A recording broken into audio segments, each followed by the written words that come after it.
Existem duas possibilidades de abordagem das relações de gênero e sexualidade no currículo escolar. Agora estamos falando de abordagem metodológica, tá?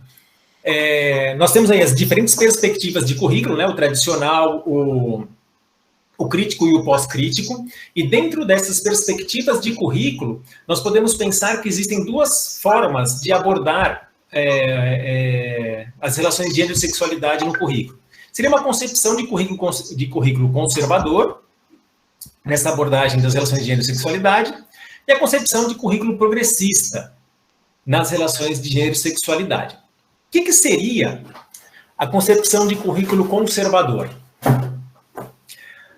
A função da escola, ela seria a escola teria como função a reguladora moral. A escola seria aquela que ensinaria o que é certo e o que é errado no que se refere à questão da sexualidade. Grupos conservadores, como eles não entendem o que significa gênero, eles não aceitam o termo gênero, tá? Porque eles falam assim, para mim só existe homem e mulher. Também é uma discussão que é bastante intensa dentro da academia com relação a essa questão dos gêneros, né? Se existe ou não um gênero neutro, por exemplo, né? É uma discussão que se faz porque nós não temos uma definição sobre isso, né? Mas é uma discussão metodológica, é uma discussão respeitosa, né? Não é aquela questão de não existe porque eu não sei como funciona, não existe porque eu não acredito, tá? Bom, então a escola teria essa função de reguladora moral. Segundo a concepção de currículo conservador, a educação sexual na escola ela estaria voltada para a abstinência, ou seja, inclusive a nossa ministra, né, Damares Alves, ela tem isso como meta, né? Uma educação sexual na escola, ela não nega, né, que a escola aborde a educação sexual, mas ela tem esse conceito de educação sexual, uma educação sexual voltada para a abstinência, né? Não fazer, né? Porque tem essa ideia, né, de que a sexualidade ela está voltada apenas ao campo da conjunção carnal. Não consegue enxergar os outros aspectos, né? Então, para a segunda concepção de currículo conservador, a normatização do comportamento, busca essa normatização do comportamento sexual e tem como base, tem como fundamento a cultura religiosa. Ele privilegia aspectos biológicos da sexualidade e praticamente ignora os aspectos socioemocionais, os aspectos afetivos e os aspectos identitários. Como ele cria essa normatização, então, assim, tudo que e a normatização, né, vamos nomear, ela é a heteronormatização, tudo que está fora da heteronormatividade, ele é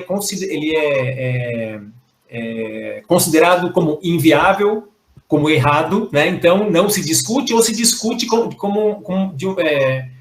se fortalece estereótipos, né? Então fortalece a significação de papéis masculinos e femininos. Existiria então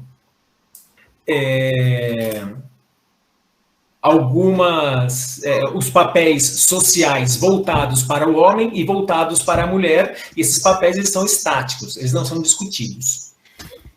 Busca legitimação, eles buscam uma legitimação, tá? Que eles não podem só dizer que é assim porque eles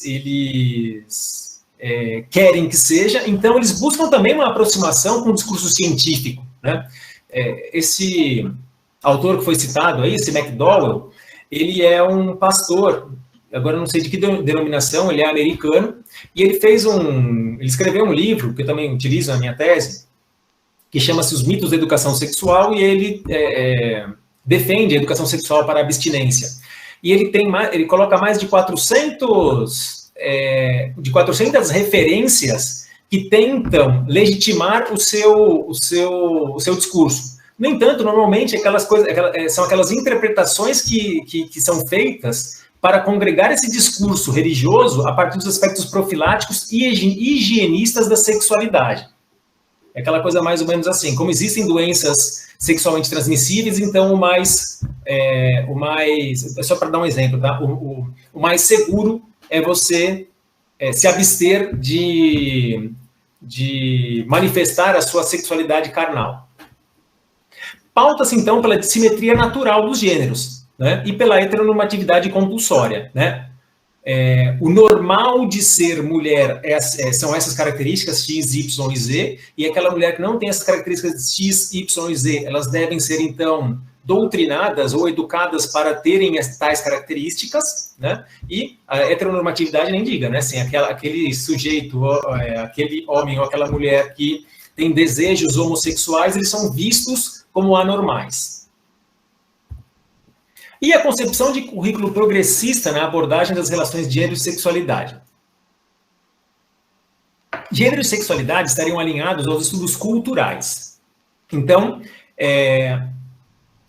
os fatores biológicos, eles estão presentes nas relações de gênero e sexualidade? Sim, eles estão. A questão aqui não é negar a biologia, né? A Judith Butler, ela deixa isso bastante claro, né? Que é uma das teóricas do gênero, né? A biologia, ela está presente nas relações de gênero e na sexualidade. Mas não só, o sujeito não é feito apenas de aspectos biológicos, né? O sujeito social, ele é feito também de aspectos culturais, aspectos emocionais, aspectos psicológicos e tudo mais.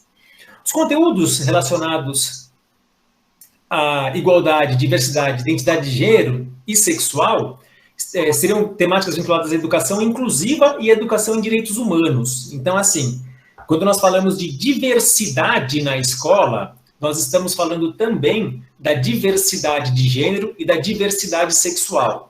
Quando nós falamos de diversidade étnica, que faz parte da educação em direitos humanos, né, da educação inclusiva, nós podemos agregar aí também, né, a essas diversidades étnicas, diversidade religiosa, diversidade social, nós podemos agregar a diversidade de gênero e diversidade sexual.